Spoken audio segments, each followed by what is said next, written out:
Buenos días, buenas tardes en esta empresa, en esta multinacional. Os voy a compartir la presentación. A ver, ocultar. Hemos empezado por el final. Uy, no, share no, perdón. Fallos del directo, que estoy nerviosa. Tranquila, ahí está, perfecto. Pues nada, genial. De vez en cuando, si queréis, me podéis hablar o lo que sea, porque para que no me sienta tan sola. Nada, os cuento. Bueno, yo soy Inés, encantada. Supongo que hay muchos que no me conocéis. Trabajo en MyPenio junto con Martín, Pablo y todo el equipo. Y nada, y estoy encantada de, bueno, pues de ser parte de este equipo, la verdad. Dicho esto, vamos a hablar hoy de inteligencia emocional en el entorno laboral o las relaciones de trabajo. Nada, dos cosas a destacar. Primero voy a contar una anécdota, porque es lo que siempre dicen en todas las Tech Talks para relajarte y tal y cual y hacerlo todo más dinámico. Y es que esta presentación, que según será compartida a Matías, me ha dicho, ¡ay, qué bonita! Me relaja hasta el color, tal.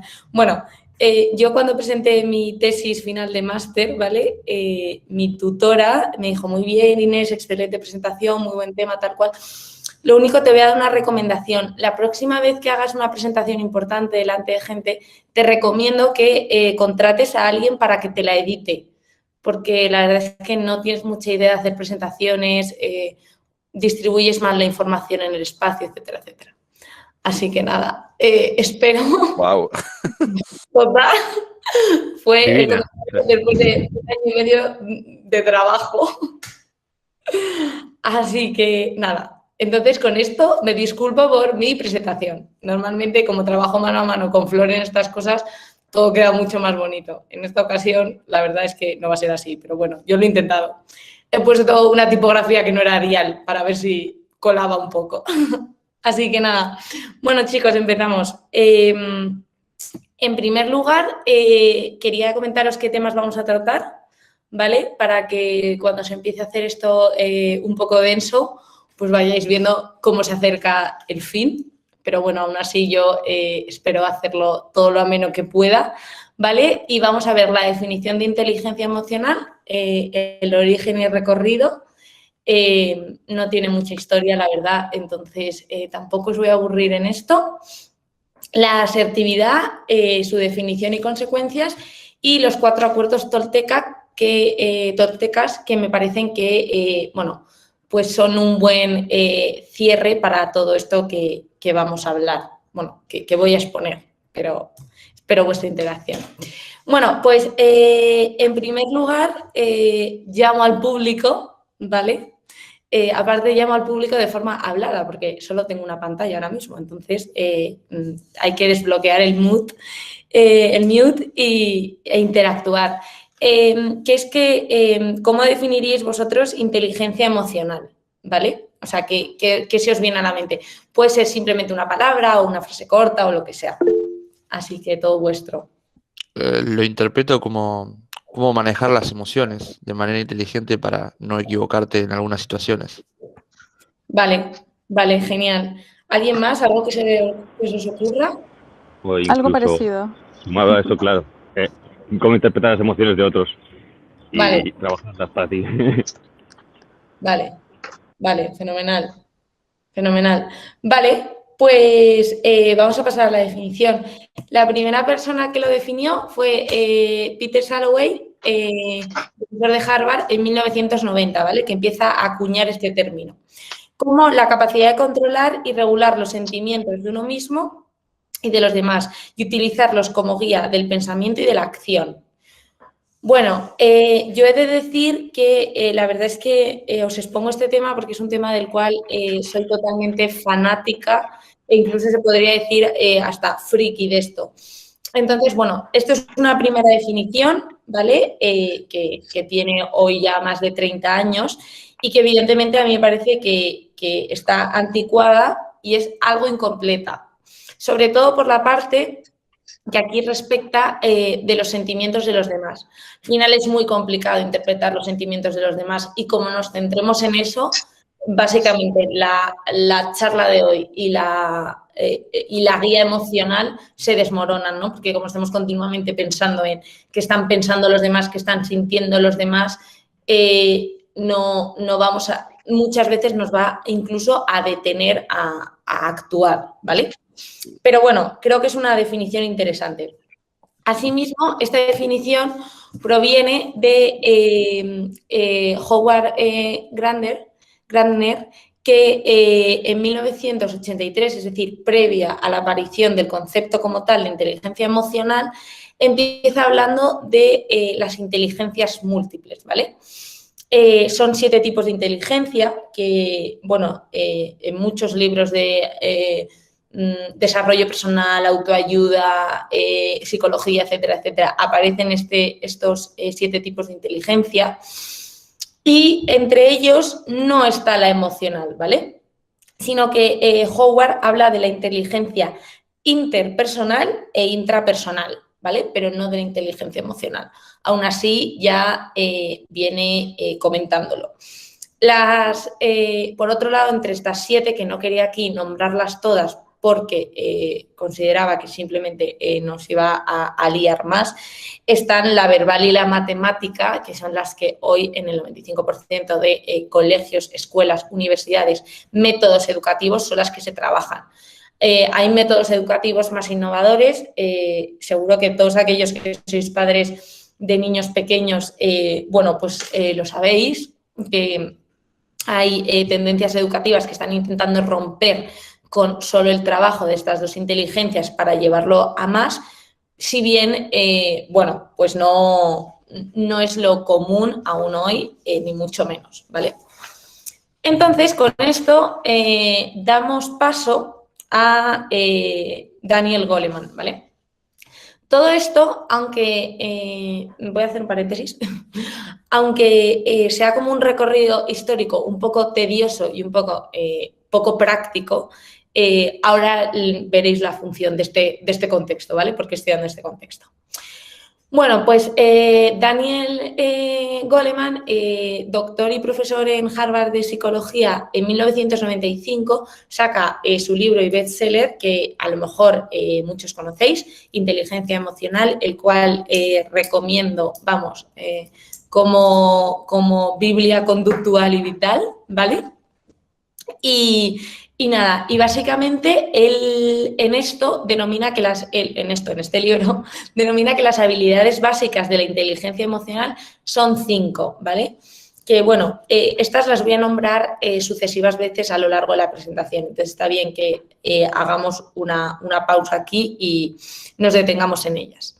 Entonces, en primer lugar, hablamos de la conciencia, habilidad básica, ¿vale? Número 1, la conciencia de sí mismo y de las propias emociones y su expresión. Bien, ¿a qué nos referimos con esto? Al autoconocimiento, ¿vale? Es decir, ¿cuánto nos conocemos? ¿Cómo gestionamos ese autoconocimiento, ¿no? Y aquí, bueno, esto ya es una investigación personal y conclusión mía, que es que, bueno, aparte de muchas corrientes de psicología que así lo hacen, en el autoconocimiento y en esta primera habilidad que destaca Goleman, hay una parte fundamental que es el recorrido durante la infancia y la adolescencia, ¿vale? Son muchos los psicólogos que dicen que la infancia y la adolescencia son etapas totalmente traumáticas. Vamos a salvar las distancias, evidentemente, y también para todos los que tenéis hijos, no es que estén viviendo ahora mismo un trauma continuo. Si bien nos enfrentamos al mundo de una manera en la que nos sentimos muy vulnerables y el mundo es el que es. O sea, el mundo es el mismo cuando yo tenía 7 años que ahora mismo que tengo 25. O sea, el mundo es el que es. Si bien, bueno, pues la infancia es un momento en el que nos hace sentirnos especialmente vulnerables y, por tanto, tomar una conciencia de nosotros mismos y de nuestras emociones que puede estar alterada y podemos arrastrar a lo largo de nuestra historia vital de una manera totalmente subconsciente, sin sin tener sin por qué tener comportamientos infantiles, etcétera, etcétera. Está súper comprobado que la infancia y la adolescencia nos marcan totalmente nuestra actividad diaria a lo largo de nuestra vida, ¿vale?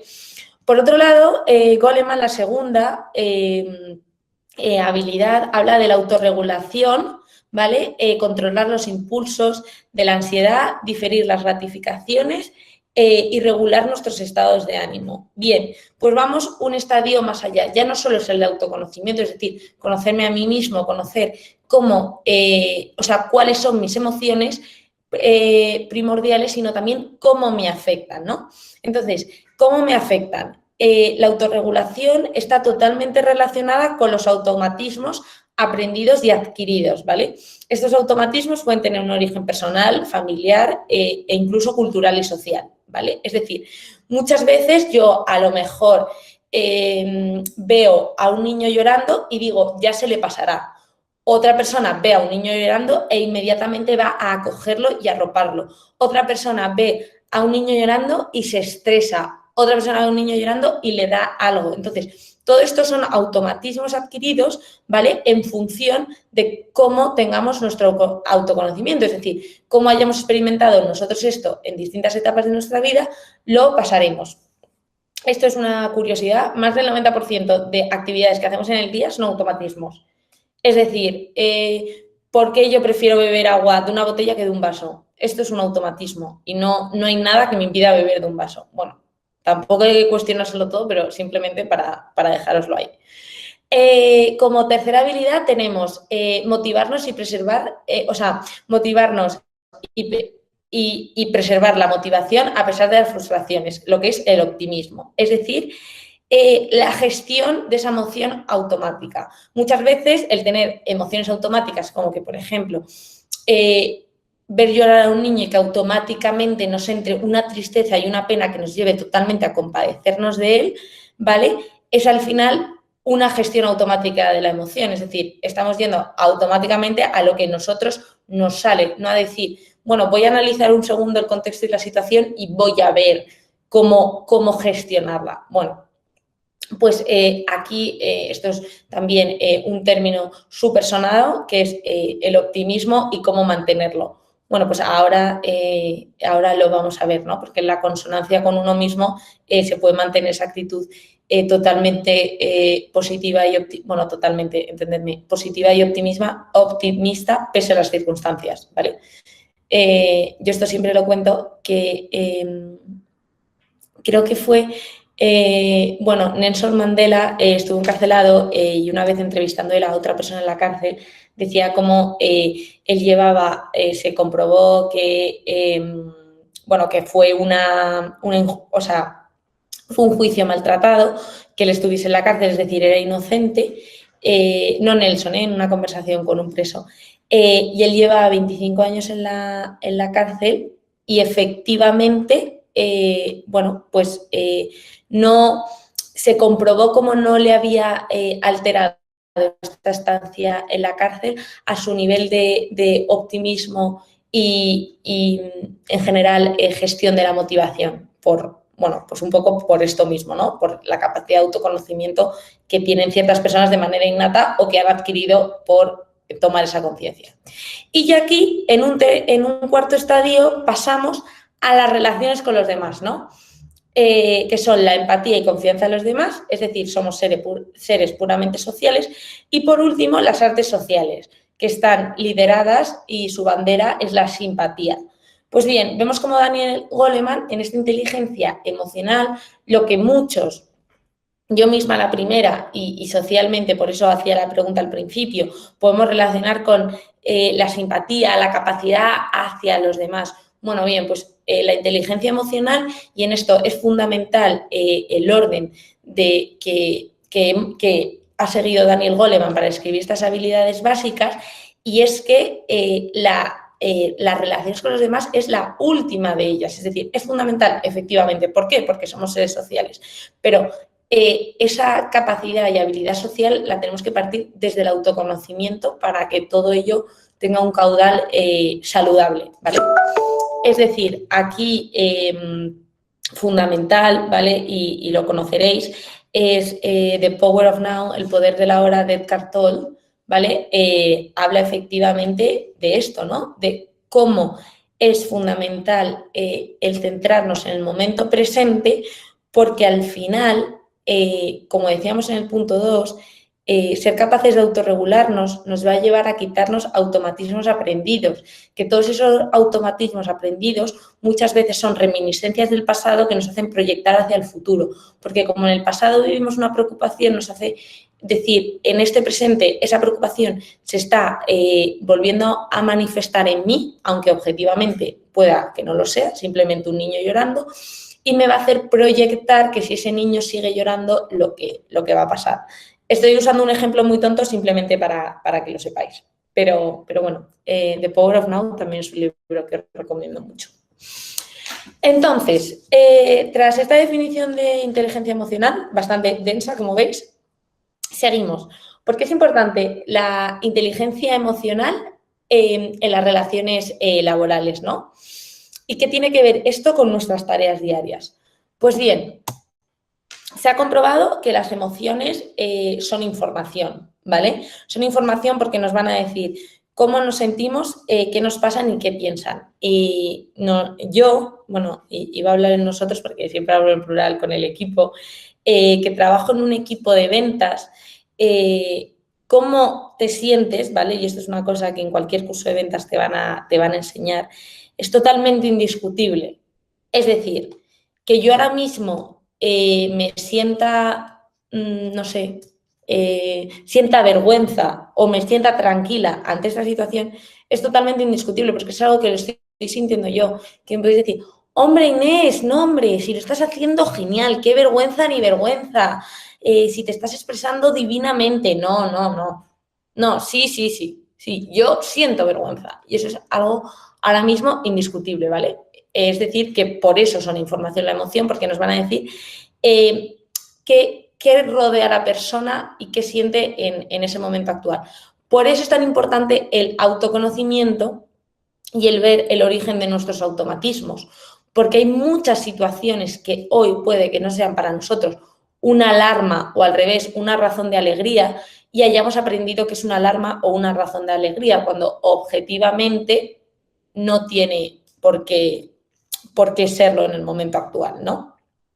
Entonces, sobre todo, y aquí hago un breve inciso, la mente humana, yo esto es una cosa que siempre digo, tiene por automático, por defecto, el negativo y la preocupación, ¿no? Por eso todas las corrientes de desarrollo personal, inteligencia emocional, son el positivismo, el optimismo, o sea, nadie te habla de cómo estar enfadado y ya está. Y quedarte enfadado para siempre o quedarte con la rabia que tienes dentro. No. ¿Por qué? Porque la mente humana tiene ese automático puesto, ¿no? Entonces, por ejemplo, un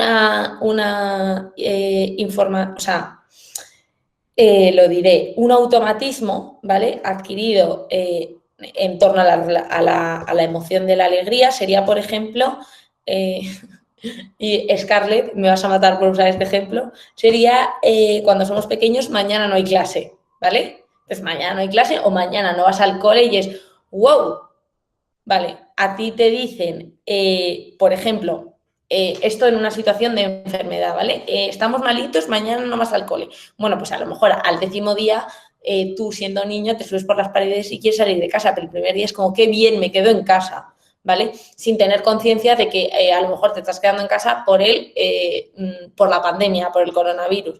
Vale, pues bien, a ti el primer día que te dicen en el trabajo, te vas a casa por esta misma situación, por la pandemia, tal cual, automáticamente se prende en tu cabeza que va a pasar preocupación, enfermedad. Es verdad que porque al final la inocencia de un niño va a llevar a esa alegría. Si bien el pequeño automático de alegría nunca se queda, siempre va a tender a la preocupación, pese a que yo siempre haya entendido que cuando era pequeño no ir al colegio, bueno, pues era estupendo, ¿no? Entonces, más allá de esto, ¿no? De ahí que las emociones sean información. Tratar de ignorar las emociones no funciona, ¿vale? Según expertos de Harvard, las personas que tratan de suprimir la emoción en su vida laboral retienen menos información en el trabajo, ¿vale? ¿Por qué? Porque consume mucha energía el ocultar los sentimientos.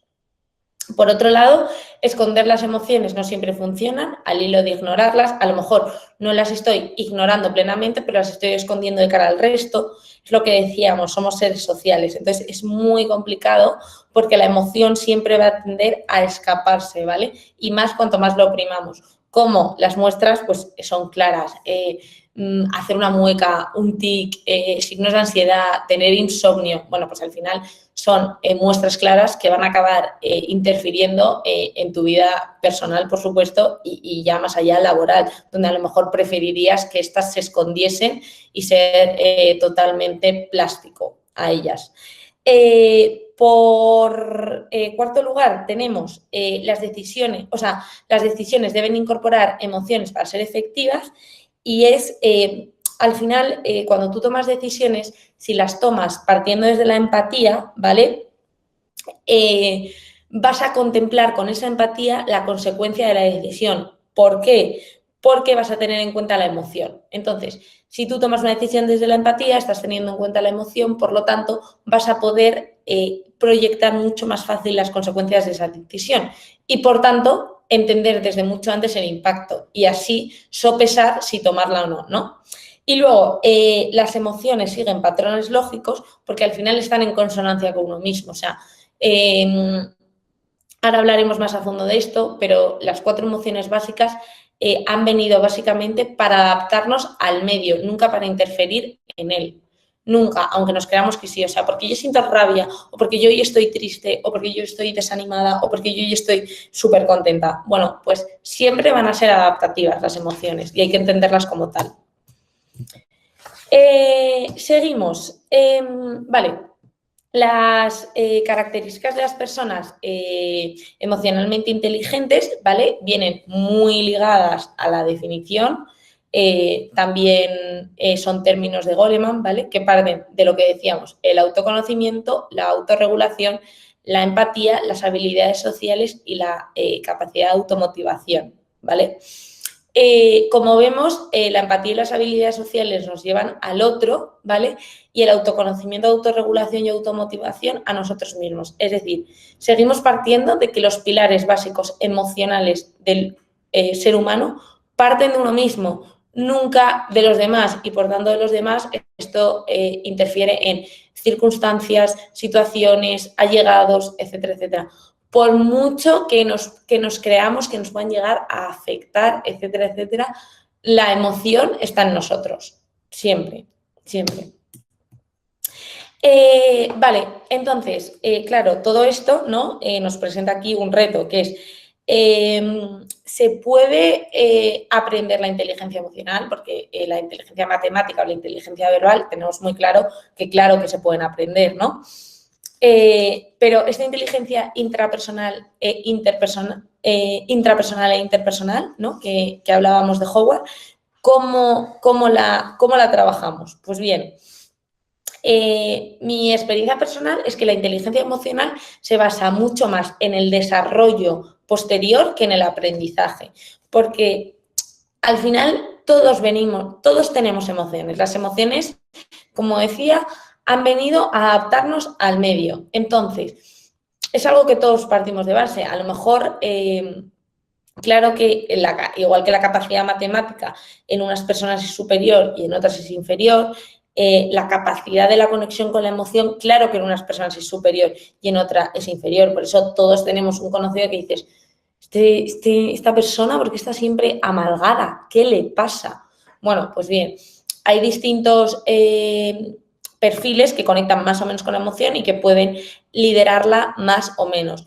Si bien es una inteligencia que totalmente se puede aprender y ejercitar y que sobre todo, y lo más pesado de ella, es el desarrollo, ¿vale? ¿Por qué? Porque pasa por gestionar automatismos y entonces gestionar el automatismo que va a conllevar el cambio de hábito y la creación de hábitos nuevos, ¿vale? Y si os fijáis, simplemente recordar esta mañana cómo habéis desayunado o anoche cómo os acostasteis. ¿cuántas cosas podríais haber hecho con un 10% de visión?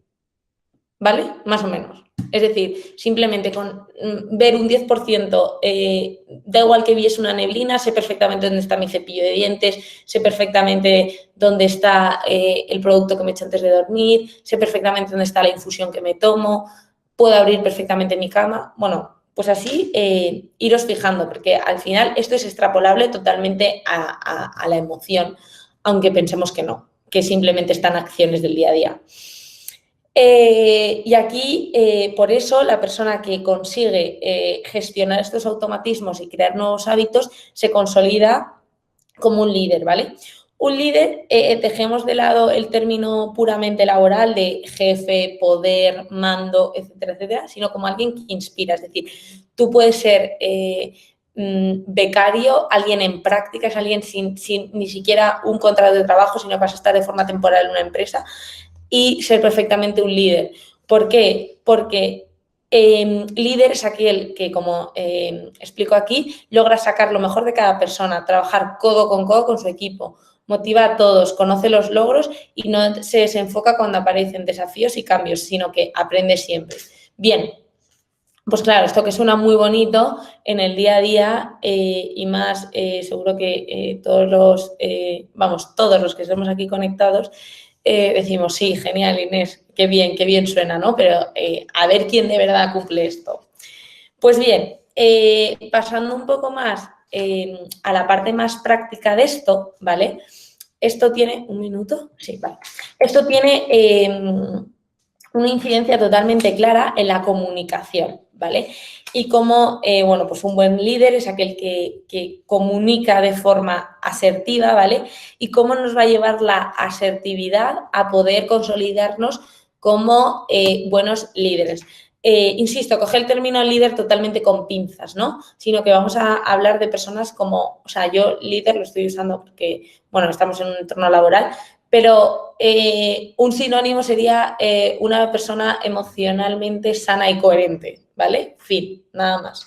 Nada que ver con el poder de, pues eso, mando y gestión de tareas hacia el equipo, ¿vale?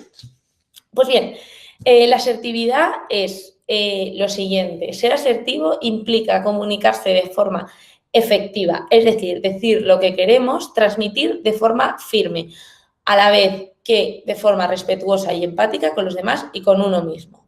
Pues bien, esto tiene una incidencia totalmente directa en la gestión del conflicto, ¿no? Porque si yo me comunico de una manera efectiva, firme y respetuosa, claro, al final el conflicto se va a reducir en la mayoría de ocasiones.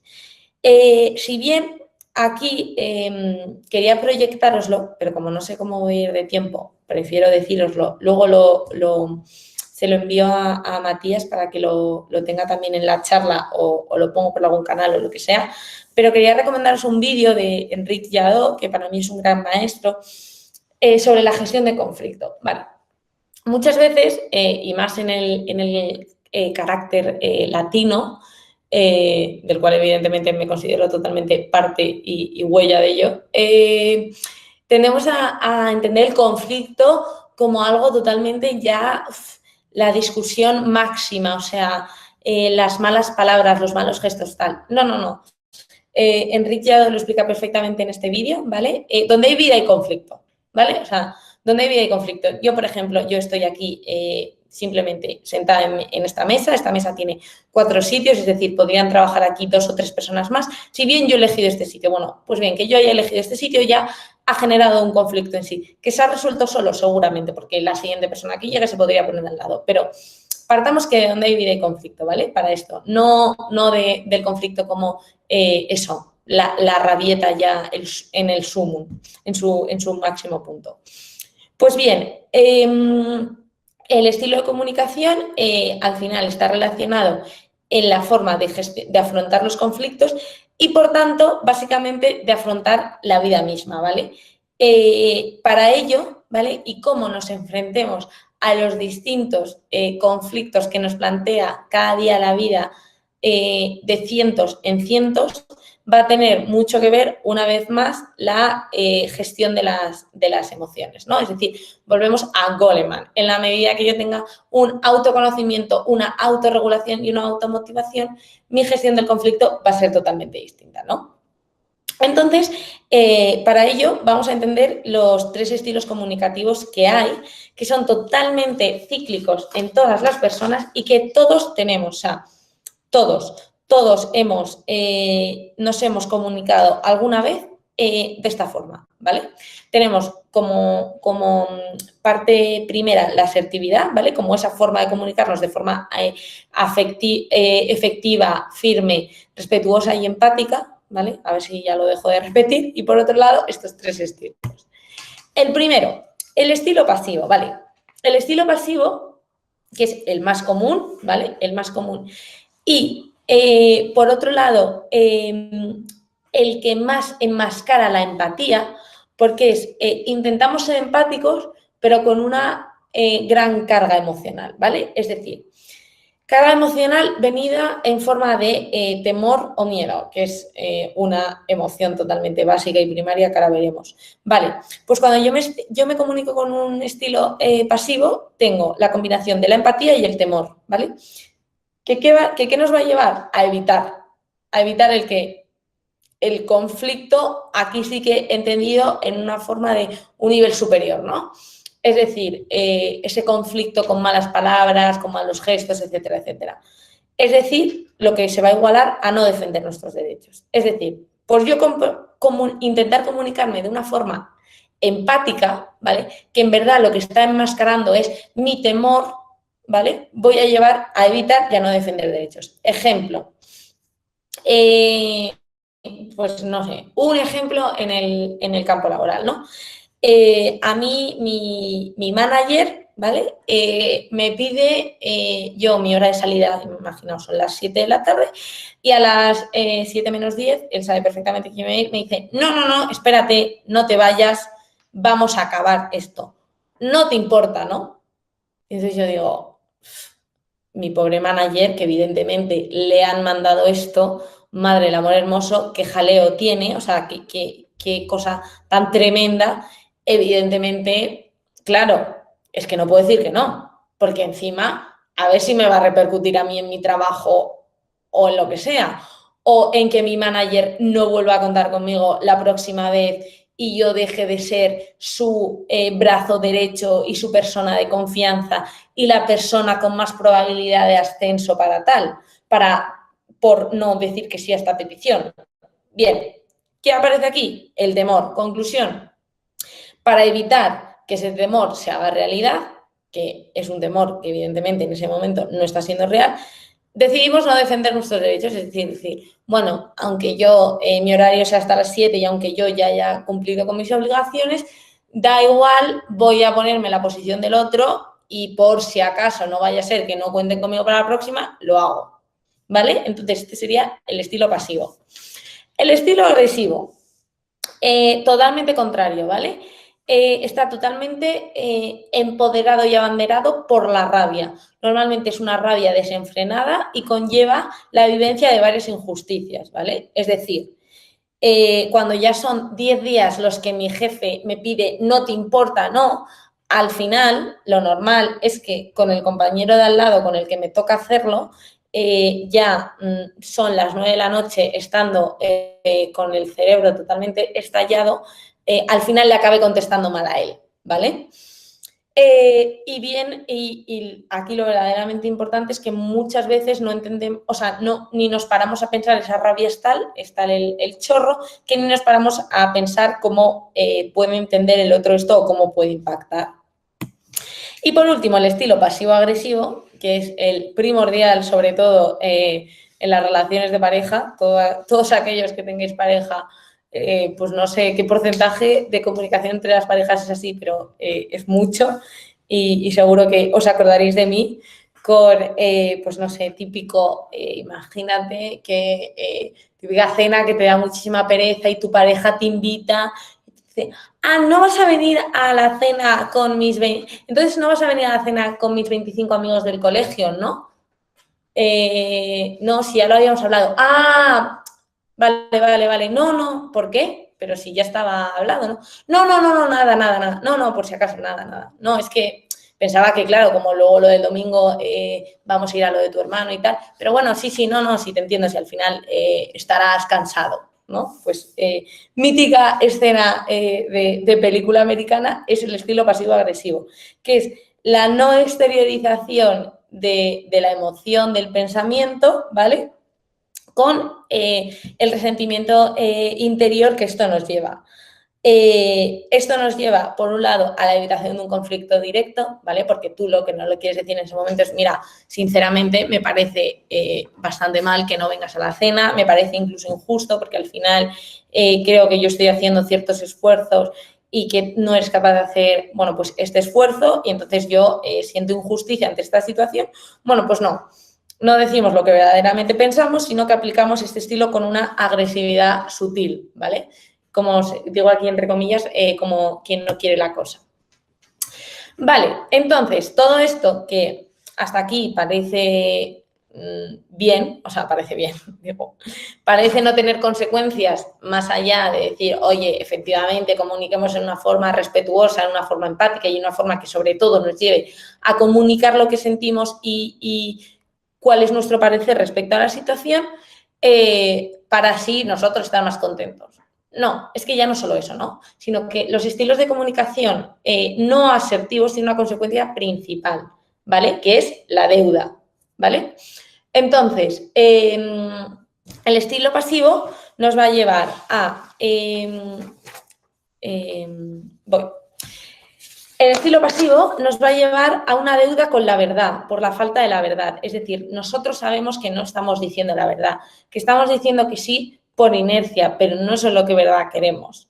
El estilo agresivo nos va a llevar directamente a una deuda con el perdón, es decir, a sentir el deber de pedir perdón, ¿no? Y aquí ya entra este término tan sonado también por todas las corrientes de inteligencia emocional, que es el ego, ¿no? Entonces, lo difícil que es muchas veces pedir perdón y como el estilo agresivo nos dirige directamente a una deuda con el tener que pedir perdón por la falta de educación, de compostura, de lo que sea, ¿vale?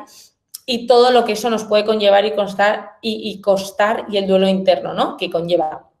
Y por último, el estilo pasivo-agresivo, que es interactúa directamente con una deuda en la falta de conciencia, ¿no? Es decir, se sabe que se actuó negligentemente, que no era lo que verdaderamente quería decir y que yo guardo un resentimiento interior, ¿no? Tengo una voz interior que digo, es que a mí, pese a haberlo comunicado, no estoy a gusto, porque al final no he logrado ninguna acción al respecto y encima... ha incrementado mi resentimiento interior respecto a esta situación. Pues bien, ¿qué genera la deuda, no? Que es la pregunta fundamental. Y nada, aquí me gustaría volver a llamaros a todos, porque ya siento que estoy dando un monólogo, y todos aquellos que me estéis siguiendo, que estoy segura de que sois todos, que me comentéis qué creéis que puede generar esta deuda, ¿no? ¿Qué carga conlleva? Porque una deuda es una carga, ¿no? Así que nada, todo vuestro. Es culpa, es algo más, es una mochila que uno se está cargando y nada, la lleva a la espalda mismo de uno mismo. Creo que Sentí que lo mencionaste, Inés, pero a mi gusto es el resentimiento, en realidad, estos sentimientos de rencor que uno va guardando con el tiempo cuando no es capaz de decir lo que realmente siente o comunicarse efectivamente o sentir que la otra persona no escucha. Al final, en mi opinión, genera este resentimiento a largo plazo que genera rencores también. Sí, totalmente. ¿Alguna implicación más? Yo creo que es algo más que llena la mochila, negativo, algo más pesado. Total. Sí, es toda esa acumulación que después en algún momento puede llegar a tener ser la causa de alguna reacción desmedida o inapropiada que atenta justamente con esta de tratar de tener una mejor inteligencia emocional. Claro, efectivamente. Así es, todo lo que habéis dicho. No sé, perdón, no sé si he cortado a alguien porque como no os estoy viendo. ¿Alguien más? Vale. ¿Sí? No, una cosa que hace también cada vez más difícil la relación, ¿no? De a Efectivamente. poco va sumando que tiene que ver con todo lo que dijeron de acumulación. Cada vez se vuelve más difícil salirse de esta mecánica. Claro, claro, totalmente. O sea, todo Y lo que... el problema también es cuando es, perdón. Lu, que creo que eres Lu, porque no te veo. Sigue. Sí. No, quería decir que también el problema viene cuando se acumula demasiado y eso explota, eso también. Ya es como que llega a un límite, ¿no? Efectivamente, o sea, al final se genera una continua situación de deuda que es una carga muy pesada y al final toda carga entendida, y esto es un término que traigo, bueno, yo estudié Derecho, entre otras cosas, y la carga entendida de una forma muy teórica en la concepción como, sí, del ser humano, es la falta de libertad, ¿no? Es decir, cómo todo eso, es decir, el resentimiento, la acumulación, la mochila, el peso, al final nos hace menos libres, nos hace ser esclavos de todo eso que sentimos el peso y actuar conforme al peso. Es decir, actuamos continuamente para que todo aquello que nos pesa, intentar que nos pese menos. En lugar de actuar por lo que nosotros queremos hacer, por lo que nosotros nos queremos llevar o por lo que verdaderamente sentimos, como sentimos tal peso, intentamos acomodarnos la mochila, y esto ya de una forma totalmente visual, intentamos acomodarnos esa mochila tan pesada que al final nos lleva a condicionar todas nuestras acciones en función de la mochila. Es decir, nos falta libertad, no tenemos capacidad de decisión, sino que lo hacemos todo conforme a cómo está confeccionada esa mochila, ¿no?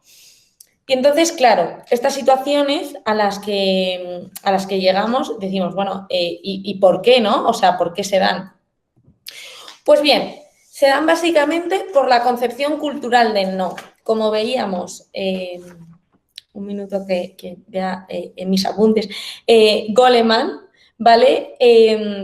Nos decía que la autorregulación está completamente relacionada con los automatismos aprendidos y adquiridos, desde a nivel personal hasta a nivel social, ¿no? Pasando por el plano familiar. Pues bien, la concepción cultural del no, sobre todo en la cultura judeocristiana, ¿vale? Muy arraigada en la cultura latina, esta cultura judeocristiana, por el no va a implicar la falta de aceptación, la falta de consideración, el rechazo, la no integración, bueno, pues todo aquello a lo que el ser humano, de forma totalmente adaptativa y lógica y normal, tenemos miedo. Entonces, esto es a lo que nos lleva, ¿no?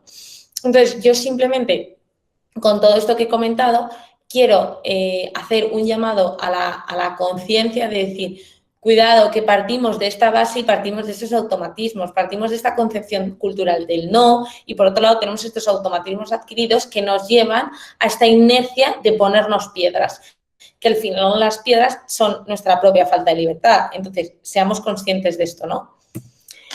¿Qué conseguimos con una comunicación asertiva?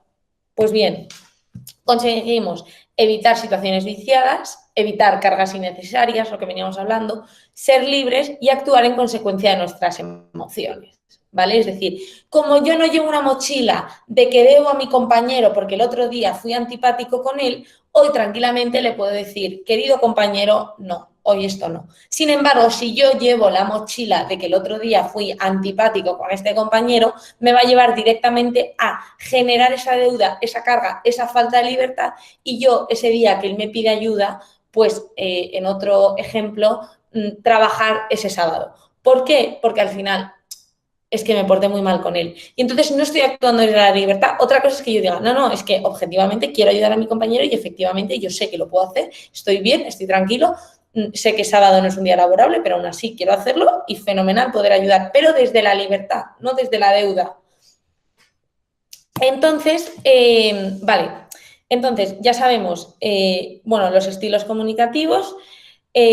por qué llegamos a una comunicación no asertiva, qué nos lleva a evitar una comunicación asertiva y qué resultados positivos puede tener. Entonces, ahora, ¿no?, la gran pregunta, ¿cómo se consigue esto? Pues bien, se consigue con la gestión y el conocimiento de las emociones básicas. Es decir, saber cuándo sacar cada emoción y no sacar la emoción en función de la carga adquirida, ¿vale? Es decir, las 4 emociones básicas, que si habéis visto la película de Pixar, que a mí me gusta mucho, Inside Out, las describe perfectamente, son la alegría, la rabia, el miedo y la tristeza. Las emociones son algo totalmente adaptativo, ¿vale? Y ya os digo que han venido a integrarnos en el medio, es decir, es muy importante no ignorarlas. ¿Por qué? Porque, como decíamos, no se van a esconder y son información. Pues bien, hay que usarlas cada una en el momento adecuado, teniendo en cuenta que la alegría va totalmente relacionada con la celebración, el miedo con la protección, la rabia con la defensión y la tristeza con la petición. Y la confusión de estas va a generar deuda, ¿vale? Otra vez más. Es decir, por ejemplo, 2 ejemplos muy prácticos y creo que los hemos pasado todos por ello. Estar triste, la tristeza es una emoción que por definición ha venido para decirnos, pide ayuda. Bueno, pues como muchas veces uno está triste, intenta ocultarlo, seguir con su día a día, tal cual, y de repente te dicen, Inés, te noto triste. ¿Estás bien? Y tú dices, sí, no pasa nada. Cuando tú sabes en el fondo que evidentemente estás triste, que no tal, que no sé qué, vale, la intentas ocultar. Bien, cómo esa emoción va totalmente a proyectarse y siempre a adquirir lo que necesita. Es decir, como tú no estás pidiendo ayuda, esa ayuda se te va a ofrecer. Ya luego otra cosa es cómo tú concibas la tristeza y cómo tú tengas integrada la tristeza en tu mapa emocional, y cómo esa te lleva a decir, no, esto lo voy a ocultar y yo no voy a pedir ayuda. Y no solo no voy a pedir ayuda, sino que es que cuando me la ofrezcan, no la voy a aceptar. ¿Por qué? Porque, bueno, pues no quiero, y aquí entra otra vez este término que no me quiero meter en él porque esto da para 8 Lenio Talks, que es el ego, ¿no? Entonces, bueno, pues esto es un ejemplo práctico. Otro ejemplo práctico. El del manager. Mi manager me pide que me quede este día más hasta las 7, ¿vale? Y entonces yo lo veo injusto. Entonces me da rabia porque digo, oye, porque mi manager tiene que estar continuamente acudiendo a mí, somos 20 en el equipo. O sea, es que, jope, al final él sabe que tiene una posición de poder respecto a mí y me está poniendo en una situación muy incómoda. ¡Qué rabia! ¡Qué injusto! Genial. Como esa emoción primaria muchas veces la ocultamos con una secundaria, que es no. Para, Inés, te están teniendo en cuenta, no digas tú que no vaya a ser que la próxima vez no te tengan en cuenta. Y claro, al final, bueno, pues esto puede incidir directamente en tu puesto, en tu crecimiento laboral, etcétera, etcétera. Conclusión, vengo a tapar una emoción totalmente primaria y adaptativa para el medio, que es decir, oye, necesito mi descanso, qué injusticia, con miedo, que es protegerme de un riesgo. ¿Qué pasa? Que yo tengo más presente el riesgo respecto a mi posición laboral que la verdadera injusticia que se está cometiendo. Conclusión, estamos continuamente ocultando emociones. Por eso, aunque las emociones sean información y sean fundamentales y adaptativas en nuestra vida, es por lo que muchas veces no nos fiamos de ellas, porque estamos continuamente ocultando la emoción primaria con una secundaria. Entonces, esto es lo que nos lleva continuamente a generar nuestra propia deuda, ya no solo con los demás, sino con nosotros mismos, ¿vale? Y a enraizarnos en una serie de relaciones totalmente perniciosas y endeudadas, ¿no? Y entonces, esto nos va a provocar no fiarnos de nuestras propias emociones. Entonces, ya para acabar, lo que yo quería venir a decir en resumen y evitar generar esta deuda es que la suma de inteligencia emocional junto con asertividad nos va a llevar a vivir en coherencia. ¿Qué es vivir en coherencia? Tener alineados sentimientos, es decir, la emoción primaria, pensamiento y acción, ¿vale? El sentimiento es aquello más abstracto y la acción aquello más material, ¿no? Y entre medias está el pensamiento, que es la guía de esa acción, es decir, cómo voy a ejecutar yo esa acción. Pues bien, esta alineación lo que es fundamental inyectarle es el filtro del autoconocimiento. Es decir, yo voy a vivir ya no solo en coherencia conmigo mismo, sino también en coherencia con la realidad que me rodea, cuando tengo un autoconocimiento, cuando sé cuáles son mis automatismos adquiridos e intrínsecos en mí y decir, cuidado, aquí salta un automatismo. Entonces, como salta un automatismo, la emoción que yo voy a sentir va a ser exacerbada. ¿Por qué? Porque yo tengo esto en subconsciente y entonces me va a llevar a reaccionar así, ¿vale? Esto simplemente vengo a decirlo porque es muchas veces la razón por la cual muchas veces ocultamos totalmente las emociones. Aquí hay un podcast súper bonito que luego os lo voy a pasar, de Marta Salvat en Se Regalan Dudas, que es un podcast de unas chicas mexicanas que la verdad es que es súper bueno y os lo recomiendo un montón, ¿no? Como cuando ponemos ese filtro de autoconocimiento a la coherencia vital entre lo que siento, lo que pienso y lo que hago, pues es que todo funciona estupendamente y es que lo tengo comprobado en mis propias carnes. Por último, os quería comentar los 4 acuerdos Tolteca, ¿vale? Que van a permitir una mejor comunicación, aprendizaje, gestión, entendimiento y, por tanto, un mayor nivel de excelencia laboral. Sin ser yo, no sé cómo explicaros, una solo fiel promotora del trabajo, ¿no? Sino simplemente de entornos de trabajo donde todos trabajemos de forma satisfactoria y a gusto. Bueno, pues estos 4 acuerdos toltecas, ¿vale? Que, vienen de un libro que así se titula, que también lo recomiendo, es muy cortito. Son, haz siempre el máximo esfuerzo, ¿vale? Es decir, tú sabes cuál es tu máximo esfuerzo y tú sabes cuando tu emoción te está diciendo, para, estoy triste, para, esto es injusto, o no, tómalo, porque esto va a ser una situación que te va a llevar a una alegría, a celebrar y a estar más orgulloso de ti mismo, ¿no?